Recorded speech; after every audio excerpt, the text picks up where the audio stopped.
Everyone, जय श्री श्याम। तो मैं चली गई थी 2 दिन के लिए मायके, और मायके में जाते ही अपना गेटअप चेंज हो जाता है। तो मैं हो गई थी नहा धो के तैयार, और मम्मी इधर बैठ के कर रही थी गेहूँ साफ।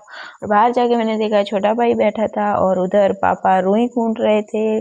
और पापा के पास जाके मैं चली गई चीकू के नीचे, और मुझे बहुत सारे चीकू दिख रहे थे। और इधर पापा फिर से रुई कूट रहे थे, और इधर इस बच्चे को तो कहीं भी चैन है नहीं, कहीं भी कुछ भी शुरू हो जाता है। और ये सब देख हम चल पड़े गांव की तरफ पापा के साथ। पापा हम सबको लेकर चले गए गांव में। बीच में हमने इसको उतार दिया, लेकिन भाग के पीछे चढ़ गया।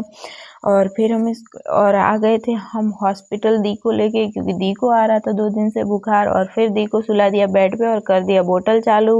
और इस बीच मुझे बहुत कंटाला आ रहा था कि पता नहीं बोतल कब चढ़ेगा, लेकिन फिर भी मैं इंतज़ार कर रही थी। और जैसे ही दी की बोतल चढ़ी, मैं नर्स बन गई और दी का सुई में बाहर निकालने लगी। और इस बीच दी को टेंशन हो रही थी कि पता नहीं मेरे साथ क्या करेगी। और फिर हम सुई निकाल के डॉक्टर के पास चले गए। डॉक्टर ने दवाई लिख के दी, और हमने मेडिकल से ले ली दवाई। और दवाई लेकर हम चल पड़ते हैं सीधा घर की तरफ। इसी के साथ हमारा ब्लॉग यहीं पे ख़त्म होता है। मिलते हैं नए ब्लॉग में, तब तक के लिए बाय।